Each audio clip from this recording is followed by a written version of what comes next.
행복한 교회 승리하는 성도 여러분, 주어진 성경으로 하루 한 장 묵상하고 5분 메시지 듣고 30분 기도함으로 영적 성장을 위해 깨어 노력하는 함께하는 153 시간에 오신 것을 환영합니다. 오늘은 시즌2 102번째 시간이 되겠습니다. 하나님께서 우리에게 선물로 주신 하루 2월 15일 화요일 순서입니다. 우리들의 조국, 그 대한민국의 5년 미래를 결정하게 될 20대 대통령 선거가 공식적으로 선거운동이 이제 시작되었죠. 시작이 되었는데 사실 좀 걱정이 좀 더 많이 됩니다. 이 들리는 말이 역대급 비호감 대선이다 이런 얘기 들리고요. 최선의 누구를 뽑는 것이 아니라 차악, 그나마 덜 나쁜 사람을 뽑는 그런 선거가 될 거다.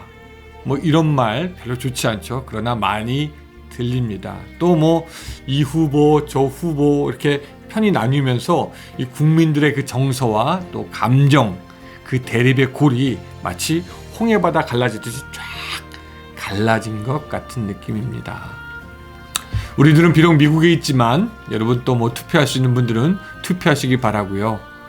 또 좋은 사람이 대통령으로 나올 수 있도록 여러분들도 기도해 주시기 바랍니다. 여러분들이 좋아하는 후보 마음껏 지지하시고 또 싫어하는 후보 낙선운동 할 수 있습니다. 근데 우리 믿는 사람들은 그 모든 것을 하면서 좀 품위 있게, 좀 고상하게, 아름답게 했으면 좋겠습니다.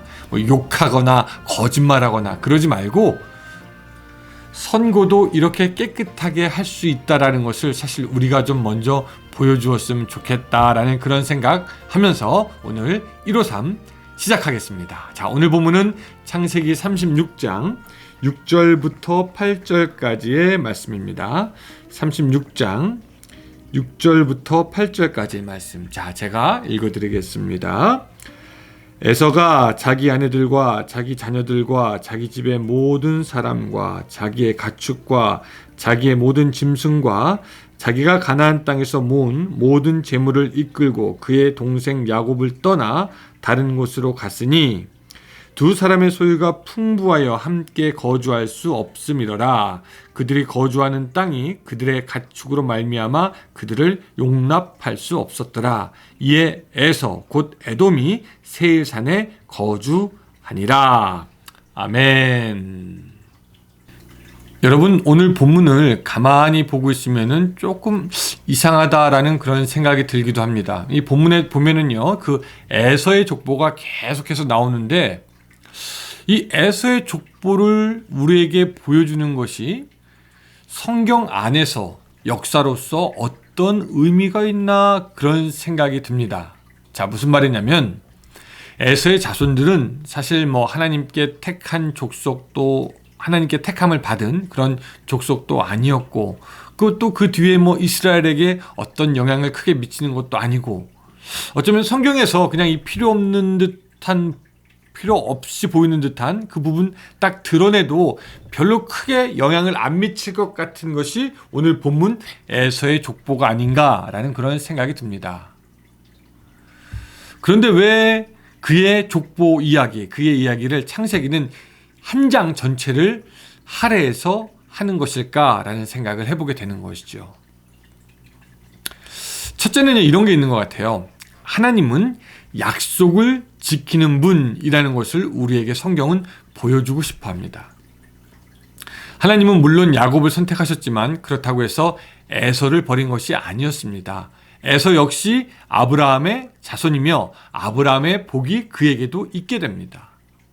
또 창세기 25장 23절에서 에서와 야곱이 어미의 태에 있을 때 두 국민이 태중에 있다라고 하면서 나라를 이룰 것을 말씀하시는데 그 하나님의 신실한 약속은 에서라고 해서 떠나지 않고 지켜지는 것을 우리가 보게 되는 것이죠.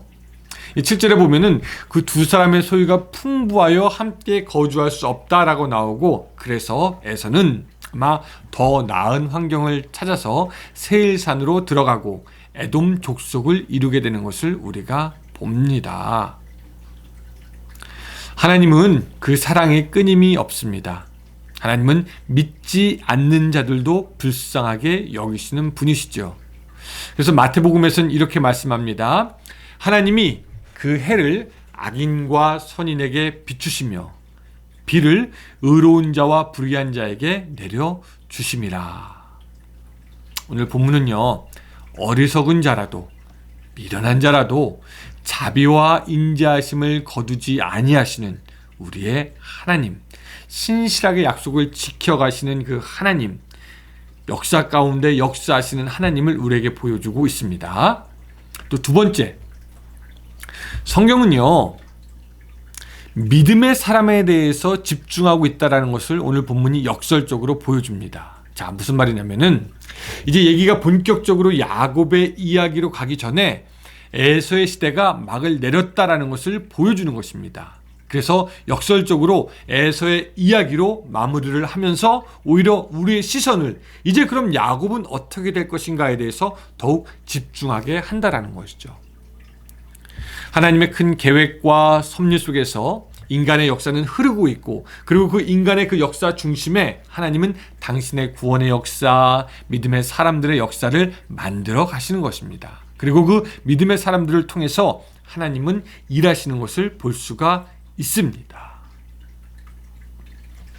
하나님께서 에서를 기억하시고 에서에게 복을 주시기도 하셨지만 하나님은 믿음의 사람들을 유심히 보시고 성경은 그 하나님의 눈을 따라가며 우리에게 믿음의 사람들의 삶에 대해서 보여주고 있는 것입니다. 이제부터 성경은 에서에 대해서 별로 언급하지 않습니다. 그의 이름은 별로 좋지 않은 예를 들 때 나올 뿐 그의 인생은 역사 뒤로 사라져 갑니다. 그리고 앞으로 야곱의 이야기가 계속 나오게 될 텐데 그 성경은 일부러 그래서 에서의 이야기를 하고 여기서 완전히 마무리 짓고 그 하나님의 구원의 역사가 야곱으로 흘러가게 되는 것임을 다음 장에서부터 본격적으로 우리에게 보여주고 있다라는 것입니다. 이 에서의 일을 보면서 데이빗 리빙스턴 선교사의 이야기가 생각이 납니다. 아프리카를 사랑으로 개척한 아프리카 선교의 아버지 데이빗 리빙스턴, 아마 여러분들도 아실 텐데 그가 원래는 중국의 의료 선교사가 필요하다는 말을 듣고 의료 선교하기를 위해서 결심하고 의과대학에 들어가 열심히 공부합니다.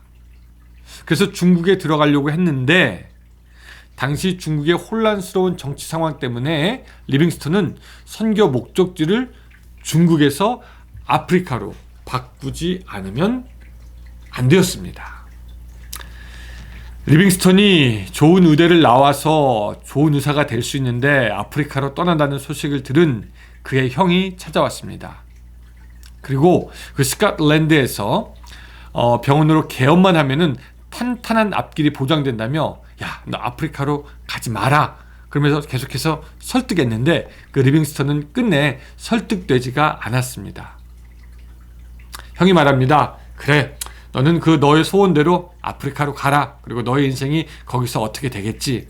하지만 나는 이 영국에서 머물면서 이름을 날리는 유명한 의사가 될 거다.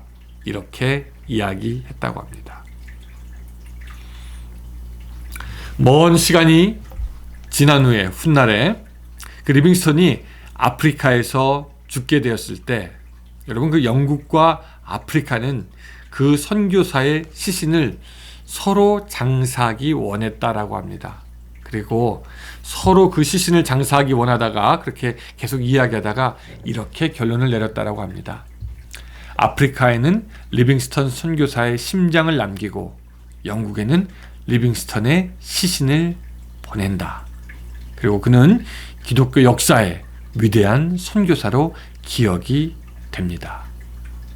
그러나 그의 형을 기억하는 사람은 없습니다. 단지 리빙스턴에게 형이 있었다. 이것이 끝이죠. 오늘 에서도 하나님의 복을 받고 했지만 그냥 거기서 끝나게 됩니다. 그리고 야곱의 삶이 이제 또 드라마틱하게 시작이 되죠. 여러분, 우리들의 삶이 어쩌면 야곱과 같을 수도 있고 에서와 같을 수도 있겠습니다. 두 사람 다 똑같이 이 땅 가운데 살았지만 한 사람은 믿음의 조상의 반열에 이름을 올리고 후대 사람들의 교훈 삼아 살아가려고 합니다. 반면에 에서의 삶은 조금 틀리죠. 성경을 보는 사람, 어쩌면 그게 관심을 가지고 보는 사람이 별로 없을 것이고 그저 장자권을 팥죽 한 그릇에 판 사람으로 기억이 됩니다. 그리고 오늘 본문은 여기서 에서의 이야기를 그냥 맥없이 끝내게 되는 것이죠. 오늘 우리 신앙생활을 한다고 하는데 우리의 자녀들이 우리의 신앙의 모습을 기억할까요? 그 자녀의 자녀들이 우리들의 신앙에 영향을 받을까요? 하나님의 눈이 우리를 주목하여 보시며 우리를 통해 하나님의 나라를 이루어 가시고 우리를 통해 하나님의 나라의 역사를 쓰기 원하실까요? 네, 그렇습니다. 그래서 하나님은 우리에게 에서의 삶이 아니라 야곱처럼 되라고 우리에게 오히려 반면교사의 이유로 에서의 이야기를 우리에게 소개해 주시는지도 모르겠습니다. 사랑하는 성도 여러분, 여러분들의 삶이 하나님의 눈에 보여지고 그 귀한 신앙의 모범이 후대까지도 내려가는, 그래서 모든 사람들에게 감동을 줄 수 있는 그런 여러분들의 신앙의 삶이 될 수 있기를 주님의 이름으로 축원합니다. 기도하겠습니다. 하나님, 한 번 이 땅에 사는 것이고 우리가 한 번 믿는 것인데 주님을 더욱더 잘 믿을 수 있도록 주여 도와주시옵소서. 그저 에서처럼 있다가 사라지는 것이 아니라 야곱처럼 하나님께 쓰임받으며 또한 사람들에게 우리의 믿음으로 기억되고 또한 그들에게 좋은 영향력을 끼치는 우리가 될 수 있도록 도와주시옵소서. 예수님의 이름으로 기도드리옵나이다. 아멘. 네, 감사합니다. 여러분, 오늘도 좋은 하루 되시고 주님 안에서 승리하시기를 바랍니다.